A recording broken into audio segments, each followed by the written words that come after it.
Good morning, everyone. It's wonderful to be with you guys. I always enjoy coming back to Stellenbosch. That was my first experience of shofar as well.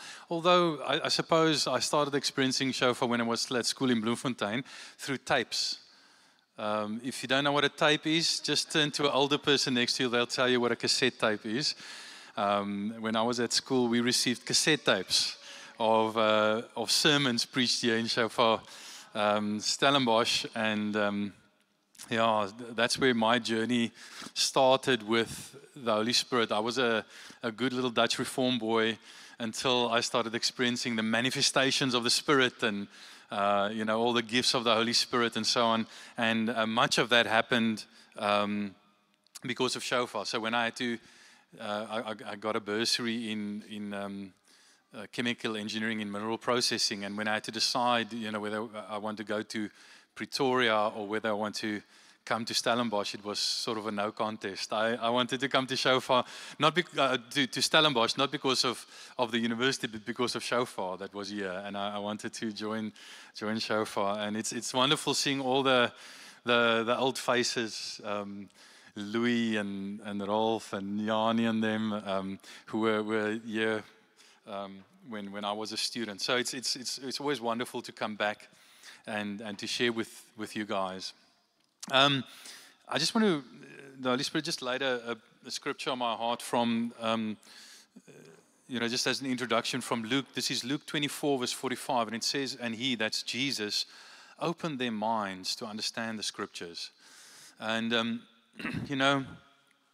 there's an openness, that we need in our minds, in our mental perception and understanding, to be teachable, to be receptive to what God has to say to us through the scriptures. We can close our minds to the scriptures. We can be unreceptive and close to it. But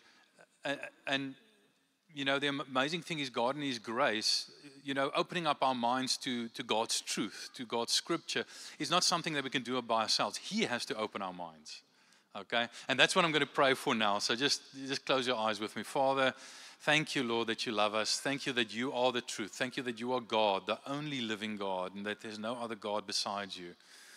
Thank you that you are the creator of heaven and earth. Thank you, Lord, that the supernatural created the natural. The spiritual created the physical.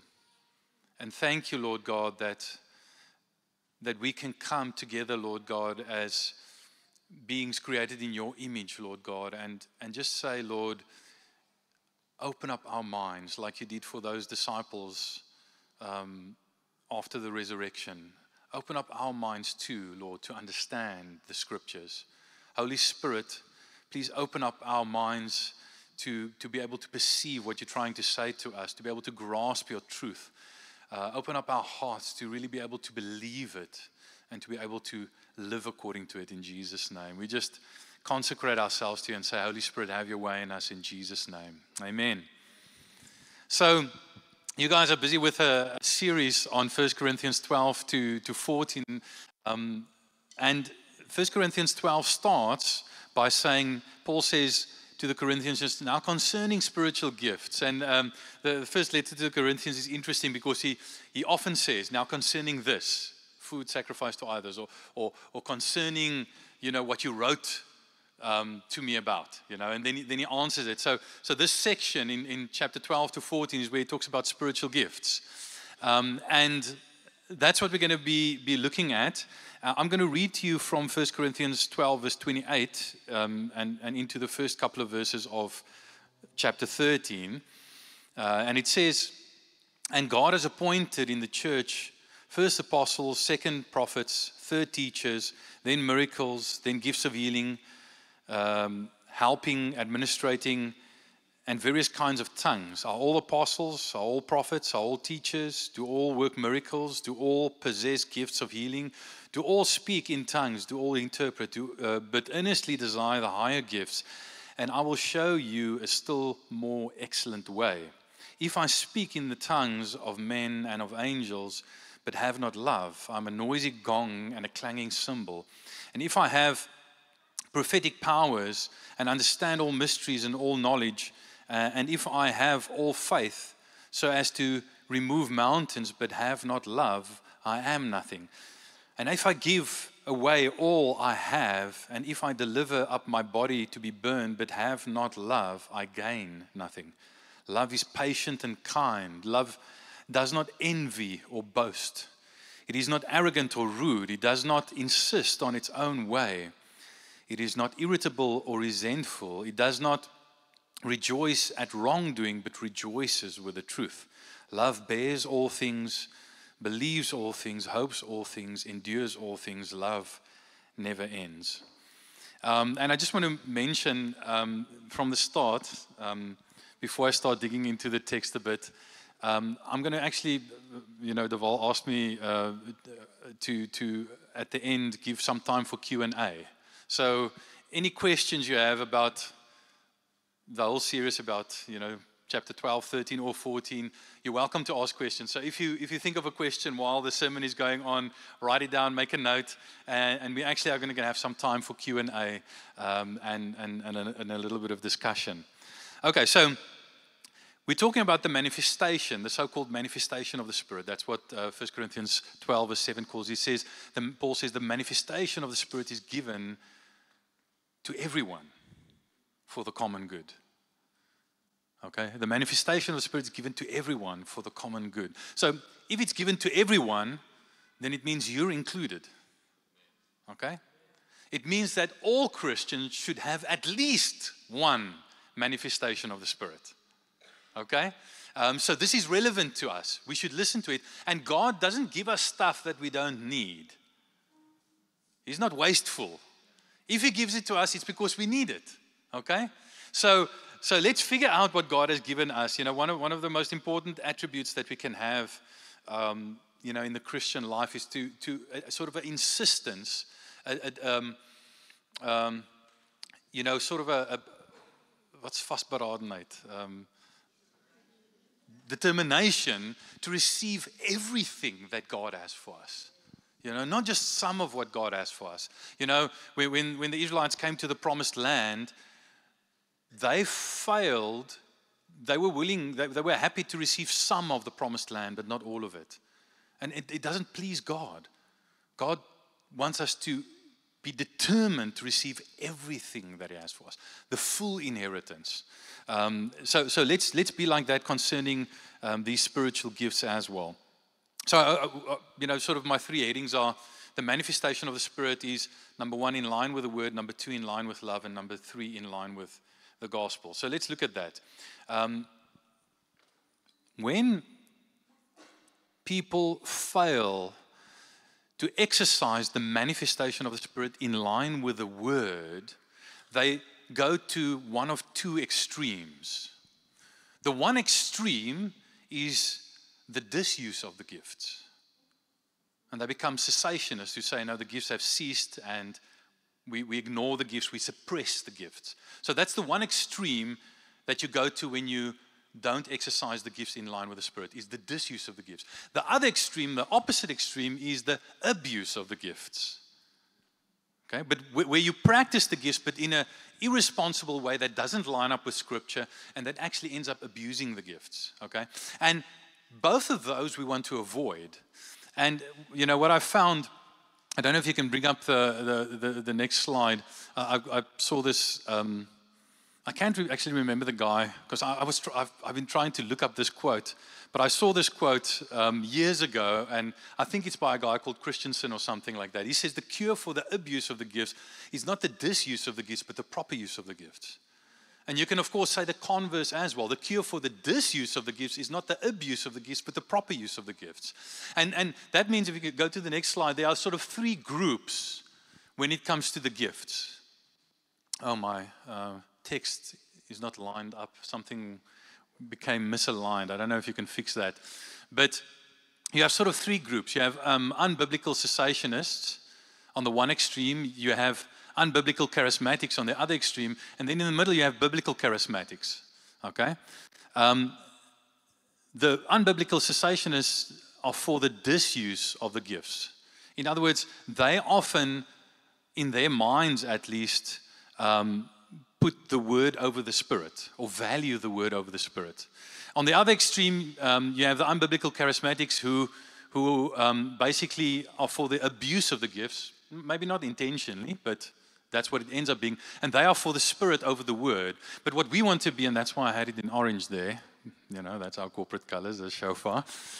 We want to be sound or biblical charismatics who are for the proper use of the gifts and who don't value the word over the Spirit or the Spirit over the word, but the word and the Spirit. And that's one of the things that I remember, in 1995 and 96 when I joined Shofar here, that attracted me to Shofar is that we really valued the word and the Spirit. And we weren't willing to compromise on either of them. We weren't willing to suppress the one for the other or value the one above the other. We were insistent on the word is important, the Spirit is important, and they are not mutually exclusive. They don't contradict each other. Okay. So what I've noticed is people who are on the unbiblical extremes of the disuse of the gifts or the abuse of the gifts, they think there are only two groups. They think that only two options are you either disuse the gifts or you abuse the gifts. And those two groups are sort of fighting with one another, And the guys who disuse the gifts, they say, oh, those charismaniacs, look at how they abuse the gifts. And that encourages them to disuse the gifts even more. And then the charismaniacs look at them and say, look at those Pharisees, how they disuse the gifts. And that encourages them to abuse the gifts even more. And then there's this group of us in the middle that says, those aren't the only two options.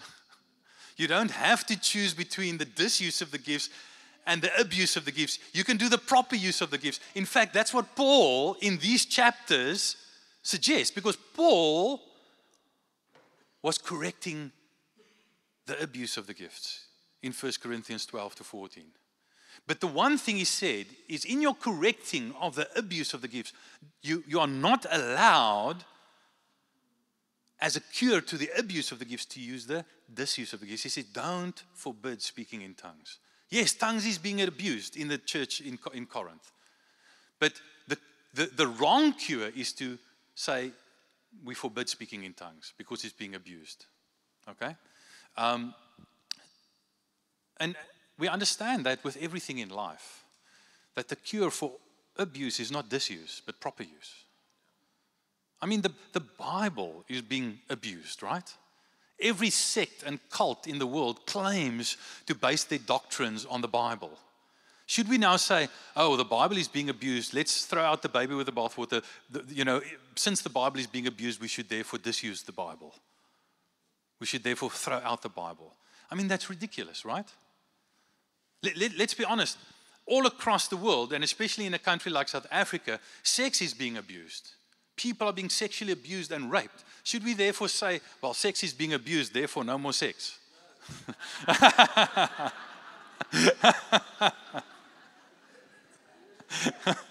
Amen.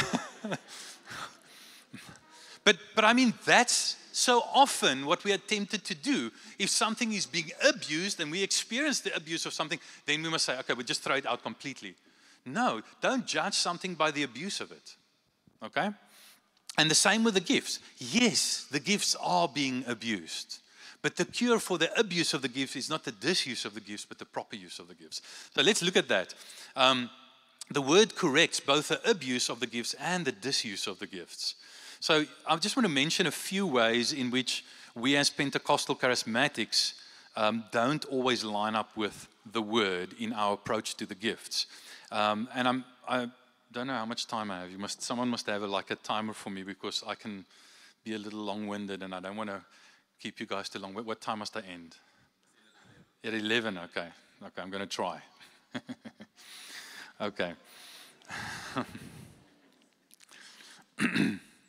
So, one of the ways, for instance, and I'm just mentioning a few representative examples to help us see that it's very easy for us to base our thinking around the gifts on tradition and all kinds of other stuff rather than on Scripture. So one of the things is there are 9 gifts mentioned in 1 Corinthians 12, verse 8 to 10. And often we think that this is an exhaustive list, that there are only 9 gifts.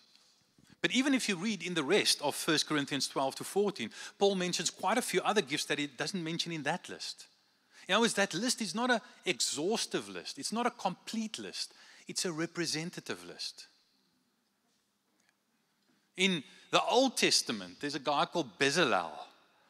And God gives him, through the anointing of the Holy Spirit, the ability to design things for the tabernacle. Now, do you want to tell me that God's going to give a gift in the Old Testament that is no longer available in the New Testament? Of course not. I can guarantee you that there are a few anointed engineers in the house who have the ability to design stuff and innovate, and they think it's just a natural talent. No, it's often more than just a natural talent. Sometimes it's a supernatural gift from God that you have. And, you know, even this portion that we read, you know, it mentions, you know, miracles, gifts of healing, but then also helping, administrating, tongues, you know. So Paul mentions other stuff with the gifts that are gifts. And in this case, the administrating, the helping is mentioned in Romans chapter 12. And by the way, those gifts mentioned in Romans chapter 12, those aren't gifts that come with birth. Those, if you read it in context, it's gifts to the body, to those who have faith. These are explicitly mentioned in Romans 12. It's gifts that are given by grace to those who have received grace. It's called explicitly in Romans 12, charismata. Exactly the same word used for gifts here. Those are it's just a different sort of partially overlapping list of the same kinds of gifts. Deval and George are going to preach on chapter 14, and quite a few things are mentioned there that are also overlapping. So the first mistake we make is we think it's an exhaustive list, that there are only 9 gifts. No, they are not. There's a lot more than just 9 gifts. It's a representative list. It's meant to show us the kinds of things, the kinds of way in which the Spirit manifests. Then also, we sometimes see all the gifts in 1 Corinthians 12 to 14 as sort of spontaneous, invasive manifestations of the Spirit, right? If you can maybe just go to, I had a scripture up on 1 Corinthians 14 verse 26. There we go. Let me just read that to you. It says, but if all prophesy, an unbeliever or an outsider enters, he is convicted by all, he is called to account by all, the secrets of his heart are disclosed, and so, falling on his face, he will worship God and declare that God is really among you. And then listen to this in verse 26. What then, brothers? And just by the way, when you read brothers in plural in Scripture, it's the translation of the Greek adelphoi. Okay, and when you know Greek works like this, when you're addressing a group of men, you would refer to them as adelphoi, brothers. When you're addressing a group of women, you would refer to them as adelphoi, you know, sisters. When you're addressing a group of mixed men and women, you would refer to them with the masculine, adelphoi. So that should actually be translated more accurately, brothers and sisters. So what then, brothers and sisters? When you come together, each one has a hymn, a lesson, a revelation, a tongue, or an interpretation. Let all things be done for building up. So, let me keep reading. Let 2 or 3 prophets speak, and let the others weigh what is said. If a revelation is made to another sitting there, another of the prophets, let the first be silent. Okay, so what I want you to see here is, if you just go back to verse 26.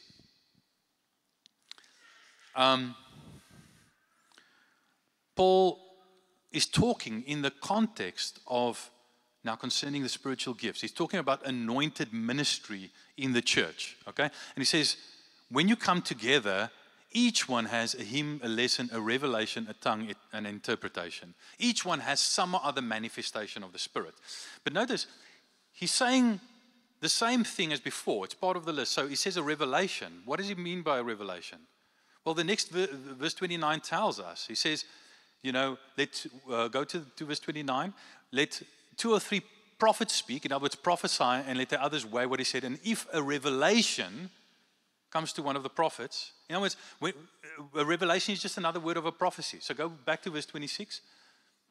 So he's talking about prophecy there. When he says a revelation, he's talking about prophecy. And clearly that is spontaneous and invasive, because he says 2 or 3 are prophesying, and then, while the others are listening to the prophecy and testing the prophecy, weighing the prophecy, one of them sitting by spontaneously, invasively receives a revelation, and then the one prophesying, when he's done, should sit down, and that one who received the spontaneous revelation should stand up and prophesy. So some of the gifts very clearly are spontaneous. You cannot say that prophecy is like a prepared sermon. It's not. It's spontaneous, it's invasive. But the problem is we think that all the gifts are that. Notice before a revelation it says each one has a hymn, a lesson, a revelation. Are hymns spontaneous? No, per definition they're not. They're songs that are written under the anointing of the Holy Spirit, because that's what he's talking about, the anointing of the Holy Spirit. So you can be a songwriter and under the anointing of the Holy Spirit write a song and then sing it in church, this prepared song. It's not unprepared manifestation of the Spirit, it's a prepared manifestation of the Spirit, but it's no less anointed. A lesson is a prepared thing, okay? I'm giving you a lesson now in some ways, a teaching. Okay? But we have the stereotype that if something is prepared, it cannot be anointed. As though a song that you wrote, over a week or so, it took you a week to write it, that cannot be anointed. Or a teaching that you developed and studied and so on, that cannot be anointed. In fact, in 1 Corinthians 13, and that's sort of what led me to this, it says, it mentions in the first 2 verses, it mentions at least 4 gifts. It mentions tongues of men and of angels, prophetic powers. Then it says, and understand all mysteries and knowledge. So knowledge, prophecy, tongues, prophecy, knowledge, and then faith to move mountains. It mentions 4 different gifts. So what's that knowledge? And this brings me to my next point. Not only do we sometimes wrongly think that all the gifts are spontaneous and unprepared, but we sometimes wrongly define the gifts. So what were most of us taught word or message of knowledge or utterance of knowledge is? It's sort of a prophetic ability to know what's going on in someone's life. That's what we were told. Now, do yourself a favor and ask people, where does that come from Scripture? I've done that. You won't get an answer. Because it doesn't come from Scripture, okay? This knowledge that it's talking about there is word of knowledge or message of knowledge. But what you can see in the English and what you can see in the Greek, it says, just go back to chapter 13, verse 2. It says, if I have prophetic powers and understand all mysteries and all knowledge. And if you look at understand, the word understand there is literally in the Greek the word know. But it's, sorry for going a little bit of geeky on you here, it's in the perfect tense. It's having known. In other words, it's very clear that it's something that you know now because somewhere in the past you studied it and came to know it. So it's prepared. Okay? So what is word of knowledge? It's the lesson spoken of in 1 Corinthians 14, verse 26. That something that you studied and came to know, and now you know it and you present it as a lesson. It's an anointed teaching gift. It's probably the gift that I'm operating in this morning. Now, why is that important? Just by the way, if you go back to chapter 14, verse 26, 24, it says, but if all prophesy and an unbeliever or outsider enters, he is convicted by all, he is called to account by all, the secrets of his heart are disclosed. What is the disclosing of knowledge of what's going on inside of someone? What does Paul call it? Not word of knowledge, he calls it prophecy. Can you see that? So what what we often call the word of knowledge is actually part of prophecy. Now here's the problem with that. If you misdefine, if you call something that is a teaching gift a prophetic gift, then you actually suppress the teaching gift. Because those who have that teaching gift don't recognize it as a gift. They don't think actually you have to be anointed to teach. No, actually you do. Can you see how we, even as charismatics, sometimes get it wrong when we don't line up our manifestation of the Spirit with the Word, which, by the way, the Spirit inspired. Okay? I can go deeper into this, but I want to move on. So we sometimes wrongly define the gifts. We define the gifts incorrectly and so suppress part of the gifts. We don't recognize them. Okay? And then also another way is we sometimes think that all Christians can have all the gifts. Now, Paul does chapter 12 in such a way that he makes it clear that gifts were designed so that you don't have all the gifts, so that you must be dependent on your brothers and sisters in the body. It's intentional. And there's a few ways when it says one and the same Spirit distributes the gifts as He pleases. The word for distribute is exactly the same word that is used in the Greek Old Testament to talk about how God distributed the land of Canaan amongst the 12 tribes. Not all of the land was given to Judah. Not all of the land was given to Benjamin.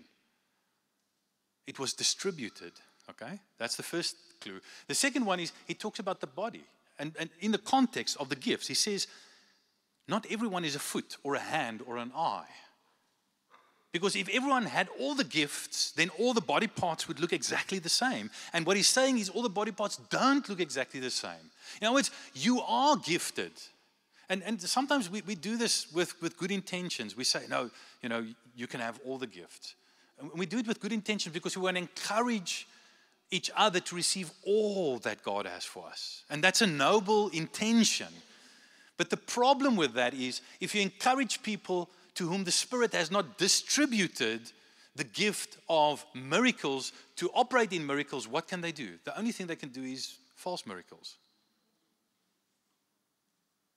So we must desire spiritual gifts and want everything that God has for us. And by the way, notice that Paul is saying to people who are already operating quite prolifically in the manifestations of the Spirit, he tells them to desire spiritual gifts.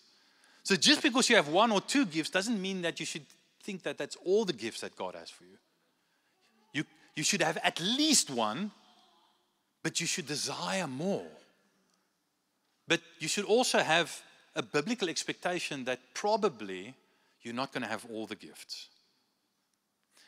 And it's that way by design, because God wants there to be people in your life who have gifts that you don't have and that you need, so that you cannot be a lone ranger who tries to do Christianity all alone, because Christianity is a team sport.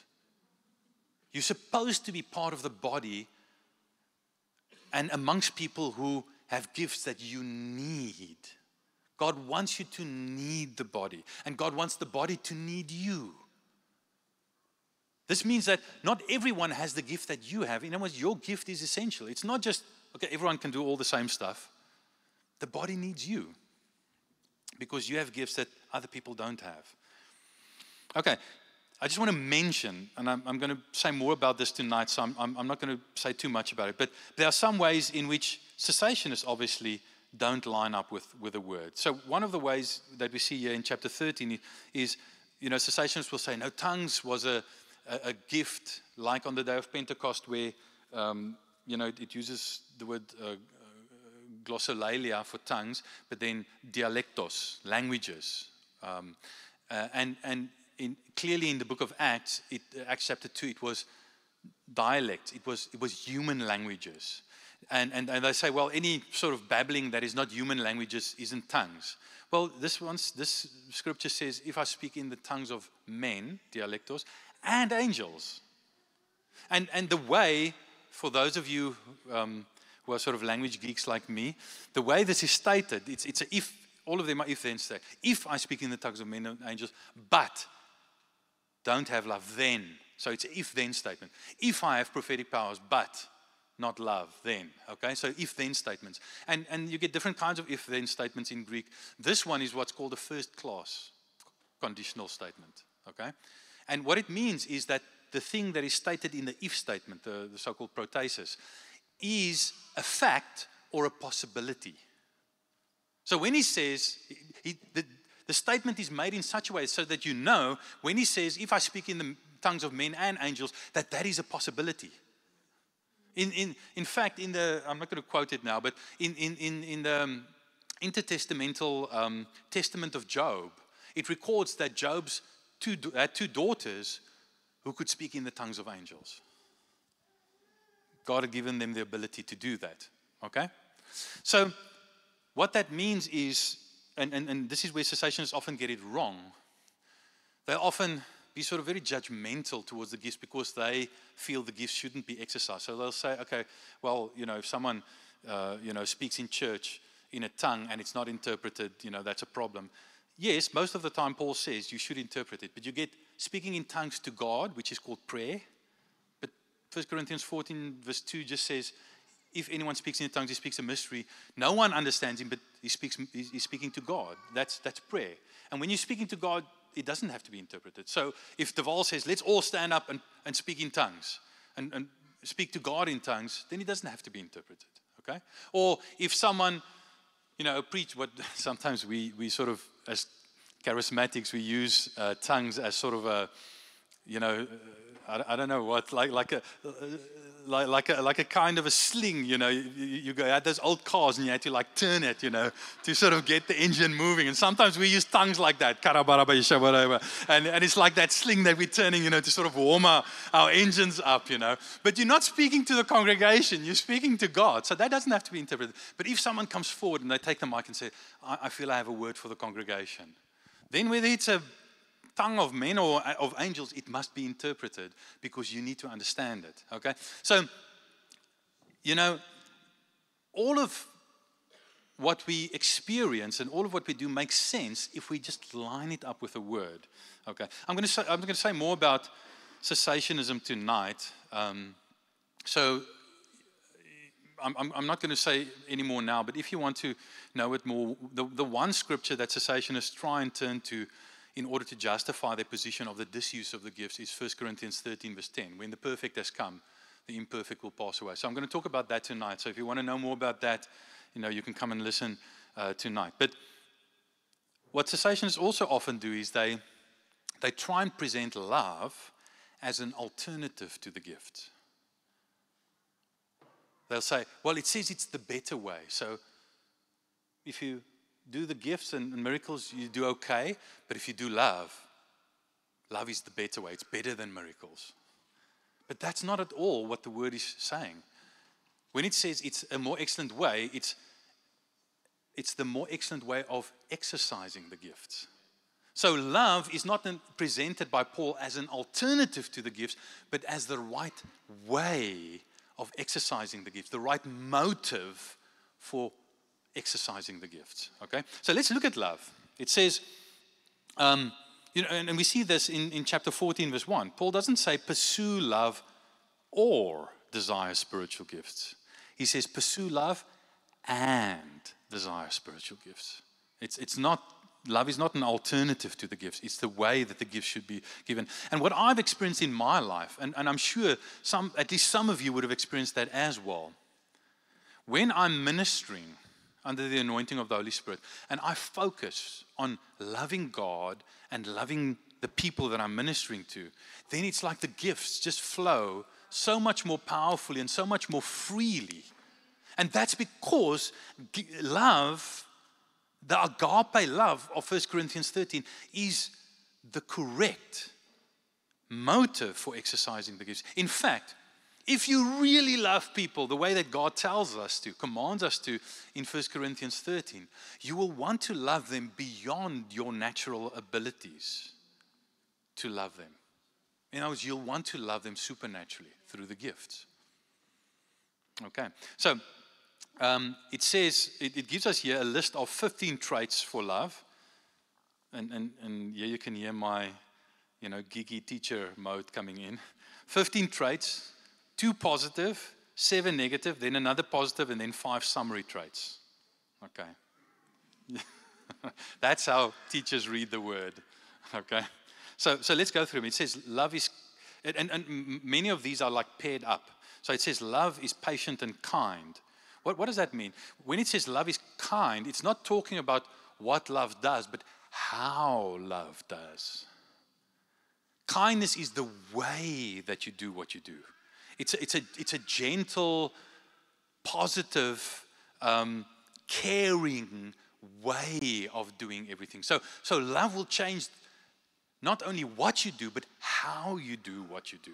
It'll cause you to do what you do in a certain way, in a kind way. Okay? So it's about the how. The patience is how do you respond when others don't treat you kindly? When others don't love you? Okay? Do you continue to love them? That's patience. That's in other words, patience is doing the right thing when the right thing is not being done to you, while you're waiting for the right thing to be done to you. That's patience. It's almost about the when of love. Love doesn't give up quickly. It's patient. It's probably a better translation is the old King James translation. It's long suffering. When you suffer because people don't love you, if you love them, then you're willing to suffer long and continue to love them even though they're not loving you well. Okay? Then comes the negatives, the 7 negative ones. Love does not envy or boast. In other words, love is not resentful or jealous of the success of others. Okay? Does not envy, and it doesn't promote or brag about the success of self. It's not boastful. Can you see how those two are connected? Okay, how do you deal with success of others and the success of yourself? Well, if you love, then you're going to rejoice about the success of others. You're not going to envy them. You're not going to be jealous of it. You're not going to resent it. You're going to celebrate it. Okay? And how do you deal with the success of self? Well, you're not going to boast. Okay? The word literally is a verb that is related to a noun, parparos, which means a braggart or a windbag. Okay? And in Greek, they often do this. Someone who doesn't speak Greek, it was called a barbaros, a barbarian. But the sound of the word was designed to reflect the sound of, other languages to Greek speakers. It sounds like bar, They're barbaros, they're barbarians. Okay? Now, the same here, it's parparos. It sounds like you're puffing, you're full of hot air and you're puffing like a windbag, parparos, So love doesn't do that. Love doesn't envy or boast. Then it says love is not arrogant or rude. Okay, arrogant means to be proud, to be puffed up, to have an exaggerated view of yourself. Okay, to be rude is the behavior that flows out of being arrogant.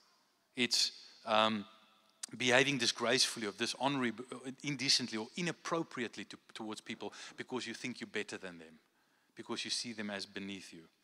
And then it says it does not insist on its own way. It's not self-seeking. It doesn't seek its own. In other words, love, people who don't love are willing to disadvantage others in order to advantage themselves. People who do love are willing to disadvantage themselves in order to advantage others. Does that make sense? So it's not self-seeking, it's not selfish, it's not self-serving. Okay? And then it says love is not irritable or resentful. What does irritable mean? It literally in the Greek it means easily provoked. It's not easily provoked or easily angered or easily offended or touchy. In other words, not irritable describes how you should respond in the moment of being provoked, by not being easily provoked. Okay? You're not touchy, you're not irritable. And then it says not resentful. That talks about how you react after being provoked. Do you get over it quickly? Do you forgive quickly? Or do you hold resentment and bitterness? Okay? So it keeps no record of evil or wrongs. Okay, and then it says, love does not rejoice or delight with wrongdoing or evil, but it rejoices in the truth. Okay? So it's not only is it not indifferent, it is interested. It doesn't delight in evil, but it delights in the truth. It delights in what is good. In fact, people often say, if you love, you cannot hate. Actually, no, that's not what the Bible teaches. The Bible teaches that unless you hate, you cannot love. Part of love is hating the evil in someone's life. Part of love is hating that which harms them or damages them. If you have a child who's a drug addict and you don't hate those drugs, you don't love your child. If you do not hate your child's promiscuity, which is damaging them, you do not love them. You've got to hate the evil in someone's life in order to love them. Even with God, it says those who love the Lord should hate evil. Okay? You didn't know that. Who of you knew that in order to love, you must hate? It sounds counterintuitive, doesn't it? But it's true. Okay, I'm going to go a little bit quicker because I'm running out of time. It says, love covers or protects all things, bears all things. That means literally covering or protecting all things. It believes all things. It trusts, hopes all things. It hopes the best for people. Endures all things. When it's not treated in love, it endures it. And then it says love never fails. Literally, the word for love there, agape, it says it never falls, it never falters or fails.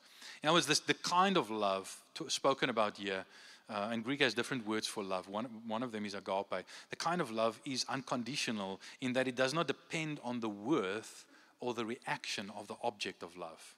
In other words, this kind of love continues to love someone even when they don't love you in return. This kind of love doesn't sort of measure, does the person deserve it? Are they worth it? It doesn't do that. Okay. So, let's be very blunt with ourselves and admit that we all want to be treated this way, but we all also struggle to treat other people this way. In fact, as I go through this list, who of you are encouraged and like saying, yes, I'm going to go out there and I'm going to do this. I'm going to love unconditionally with agape love that never fails. I'm so encouraged.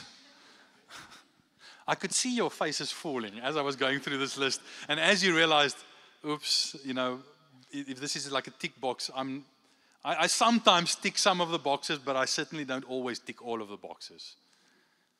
This is an impossible standard.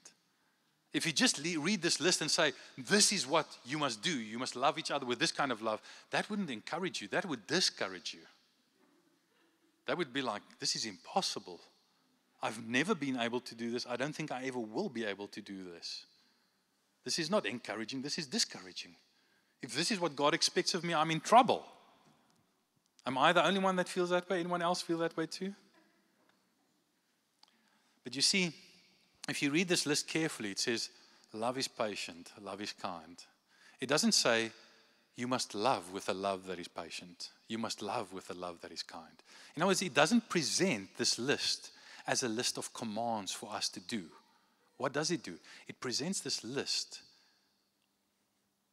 as a list of personifications of love. Love is patient. Love is kind. It tells us what love is, or maybe more accurately, who love is. It's presented as a personification. In other words, what it's talking about is before love is something that you must do, a thing that you must do, love is a person that you must meet.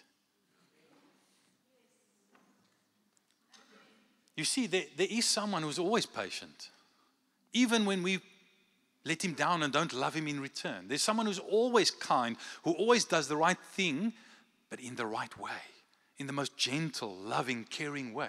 There's someone who never envies, who does not begrudge us success or good things, and who certainly doesn't boast, who's in fact the master of the understatement, who does amazing things, but doesn't brag about them, who's not arrogant or rude, who not only does not have an inflated view of self, but who cannot have an inflated view of self. who does not insist on his own way. Someone who could, if they wanted to, insist on their own way. But in fact, instead of being inwardly focused, he's outwardly focused on how he can benefit others and help others. Who is not irritable or resentful. You can wrong him, and he's not touchy, he's not irritable, he's not going to easily get angry. He has to be seriously provoked before he gets angry. His love is on the surface. His anger needs to be seriously provoked. It's not on the surface. You have to dig quite a bit to get it. He's slow to anger, in fact. And he's not resentful. When you repent, he forgives you like this. I mean, he hangs on the cross and he says, Father, forgive them, for they know not what they do, before they repented to him, before anyone repented to him. He does not rejoice in wrongdoing, but he rejoices in the truth. He hates the evil in your life more than you do. And he loves the truth in your life more than you do. He bears all things. He believes all things. He hopes the best for you. He endures all things. His love never fails. There's a person like that. And he was not treated with love, and he continued to treat not only God, but us with love. He was willing to say, my God, why have you forsaken me? He didn't curse God when he felt forsaken. He still loved. He said, my God. He still worships him as God. Why have you forsaken me? He was forsaken so that we never have to be. In fact, if you go to 1 Corinthians 13, verse 3, it says, if I give all that I have, by implication to those who don't have, and even if I give my body to be burned, but I have not love, I gain nothing. Who do you think Paul had in mind when he said that? He had Jesus in mind, who became poor for us so that we can become rich in him. He gave up all the riches and the glories of heaven. I mean, he's the ultimate have, and we are the ultimate have not. He gave up all of that so he could share it with us. And he gave his body to be crucified, to be burned up in the wrath of Almighty God, so that we don't have to suffer that. But you know what it says? It says, if Jesus had done all of those things, but he had done it out of a heart that wasn't motivated by love, he would have gained nothing. Do you realize why Jesus did all that things for you? Do you realize why he gave up all that he had to share with you? Do you realize why he gave up his body as a sacrifice for you? It's because he loves you. He loves you with a kind of love that he's holding before us in this chapter. The kind of love. And I mean, that's why when Jesus was on earth, it constantly said, and he was moved with compassion, and he prophesied, and he taught, and he healed, and he drove out demons. The manifestation of the Spirit during his earthly ministry and the manifestation of the Spirit during his earthly death were all motivated by his love for us. Do you realize how much he loves you? Now, you need to experience love as a person. You need to receive love as a person before you can have that love and give it to others. You need Jesus.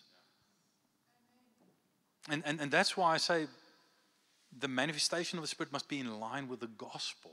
Because that is the gospel, that God so loved us that he was willing to give himself for us.